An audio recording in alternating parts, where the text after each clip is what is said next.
మీరు చూస్తున్నారు YVN news. మా న్యూస్ మీకు నచ్చితే లైక్ చేయండి, షేర్ చేయండి, సబ్స్క్రైబ్ అవ్వడం మాత్రం మర్చిపోవద్దు. ఈరోజు ఈ సమావేశంలో ముఖ్య అతిథి సోదరి జిల్లా మహిళా అధ్యక్షురాలు ఆడల మంజు గారికి, వేదికను అడిగిన నా సహచర నాయకులందరికీ, ముఖ్యంగా ఈవేళ మగాడి పేర్లు చెప్పడం ఎందుకంటే మగ పొంగు వాళ్ళందరికీ, అలాగే ఎండిఓ గారికి, ఉన్నిషా గారికి, నాగలక్ష్మి గారికి, సోదరి జ్యోతి గారికి, శాంతమ్మ గారికి, మహాలక్ష్మి గారికి, పద్మ గారికి, అందరికీ కూడా సంజయసమ్మ గారికి, వీర మహిళలకు, జనసేన వీర మహిళలకు, తెలుగుదేశం పార్టీ మహిళా సభ్యులందరికీ కూడా ప్రత్యేక ధన్యవాదాలు తెలియజేసుకుంటూ, ఈరోజు అంతర్జాతీయ మహిళా దినోత్సవ శుభాకాంక్షలు మీ అందరికీ తెలియజేసుకుంటూ, ఈరోజు మీ అందరిలోని మమ్మల్ని కూడా భాగస్వామ్యం చేసి మీకోసం మాట్లాడటం చాలా అద్భుతం. ఎందుకంటే ఎత్ర నార్యంతో పూజిస్తే రమంతే తత్ర దేవత అంటారు. ఎక్కడైతే స్త్రీలు పూజింపబడతారో, ఎక్కడైతే స్త్రీలు సంచరిస్తారో అక్కడ దేవతలు పూజింపబడతారండి.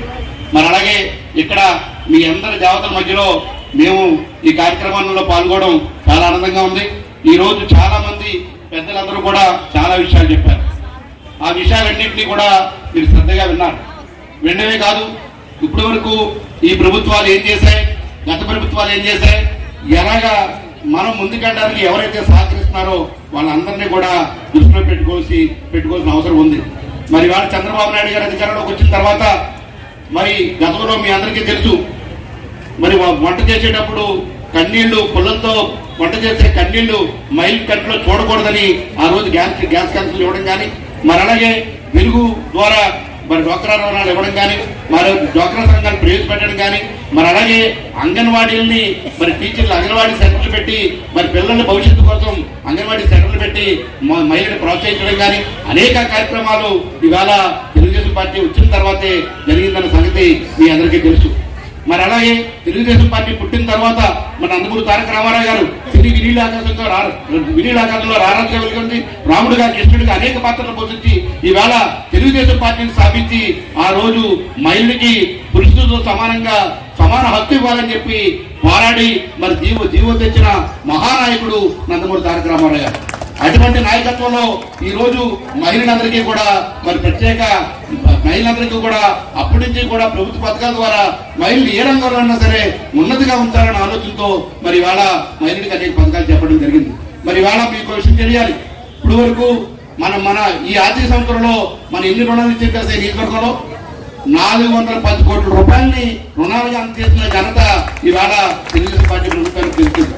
గత ప్రభుత్వం కాదు, ఈ ఆర్థిక సంవత్సరానికే 410 కోట్ల రూపాయలని మీ అందరికీ కూడా రుణాలు ఇవ్వడం జరిగింది. ఇవాళ చాలా మంది ఇందాక రూప్ గారు చెప్పారు, ఏమనంటే మగాళ్ళు కూడా మమ్మల్ని గౌరవించాలి, మాకు కూడా గుర్తింపు ఇవ్వాలని. మేము పనిచేసేదే ఓ మహిళా నాయకత్వంతో. ఆ మహిళా నాయకత్వం ఎంత గొప్పగా ఉందంటే మరి ఎప్పుడు ఎవరో లేని విధంగా, ఎక్కడా చేయని విధంగా మరి ప్రజలందరూ చెప్పారు, ఎప్పుడు అభివృద్ధి మొట్టమొదటిసారి మంత్రి రావడమే కాకుండా ఆ మంత్రిని ఎలా ఉపయోగించుకోవాలి, ఈ రాష్ట్రాన్ని ఎలా ముందుకు సాగనంపాలి, రాష్ట్రంతో పాటు ఎలా ముందుకి ఈ నియోజకవర్గాన్ని తీసుకెళ్లాలని ఆలోచనతో మరి ఆవిడ చేస్తున్న కార్యక్రమాలని మీ అందరూ ఒకసారి గుర్తించాలి. ఇవాళ రాబోయే కాలంలో మన ప్రాంతం ఎంతో అభివృద్ధి చెందిపోతుంది. ఆర్సిల్లాల్ మెట్టల్ అనే స్టీల్ ప్లాంట్ ఈ ప్రాంతంలో వస్తే ఈ ప్రాంతంలో 1,65,000 కోట్ల రూపాయలతో ఈ ప్రాంతాన్ని అభివృద్ధి చేయబోతున్నారు స్టీల్ ప్లాంట్ ద్వారా.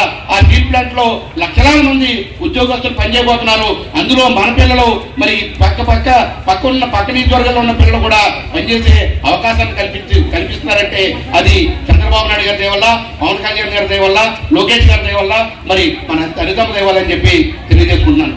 మరి అలాగే మహిళ ఓ మంత్రిగా ఏం చేస్తుందిలే అన్నారు, ఒక ఎమ్మెల్యే ఏం చేస్తుందిలే అన్నారు. 2014 నుంచి 19 వరకు ఈ నియోజకవర్గం ఎప్పుడు లేని విధంగా ఎంత అభివృద్ధి చెందిందో మనందరికీ తెలుసు. మరి ఈవేళ 2024 నుంచి 29 వరకు ఈ నియోజకవర్గాన్ని ఎప్పుడు అభివృద్ధి చెందిన విధంగా మరి రాష్ట్రంలోనే ఒక ఉన్నతంగా ఉంచి ఈ నియోజకవర్గాన్ని ఉన్నత స్థాయిలో ఉంచాలన్న ఆలోచనతో అహర్నిశలు కష్టపడుతున్న అనితమని మీరు ఒకసారి ఇంటి పరిస్థితులను కూడా గుర్తుంచుకోవాలి.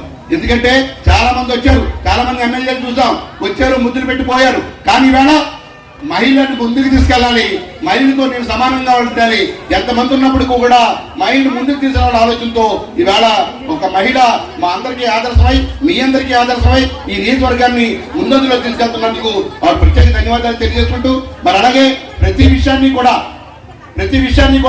ఈ నియోజకవర్గంలో మొన్నటి వరకు కూడా ఓట్లుండే కాదు, తల్లికి అమ్మకు వందనం పేరుతో ఒక్కరికిచ్చి ఉన్న రాష్ట్రంలో ఉన్న ఆస్తులను అమ్మేసి మరి రోడ్లు లేని పరిస్థితి.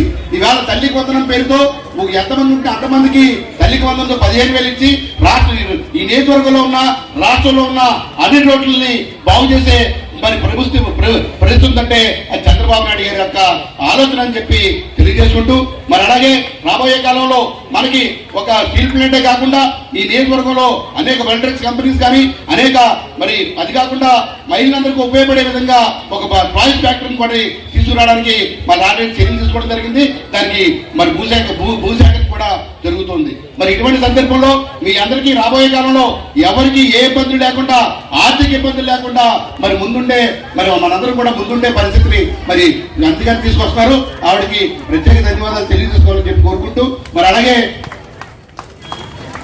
ఏదో సినిమాలో ఒక పాట ఉంటుంది ఏంటంటే సినిమా పేరు పవిత్రవంతం, కార్యేశు దాసి కరణేశు మంత్రి భోజేశ మాత సైనేశ్వరమ్మ. మగాడు ఆడదు లేకుండా ఎక్కడా లేడు. ఎందుకంటే నేనే ఉదాహరణ, నా బట్ట లేకుండా నాకు తెలియదు. ఆఖరి నేను బయటకు వచ్చి బయటదారం కూడా మా ఆవిడ అడుగుతాను. అలాగే ఎవరైనా సరే భార్య మీద అలవాటు పడిపోయారు మగాళ్ళు. కానీ ఈరోజు మాకంటే బాగా, మాకంటే స్పీడ్గా, మాకంటే ఉన్నతంగా ఆలోచించి ఇవాళ ఉన్న స్థానంలో ఉన్నందుకు మీ అందరికీ కూడా ఇంకా ఉండాలని ప్రభుత్వం దాని సహకారం అందిస్తుందని చెప్పి మీ అందరికీ తెలియజేసుకుంటూ, మీ అందరికీ మరొకసారి పాదాభ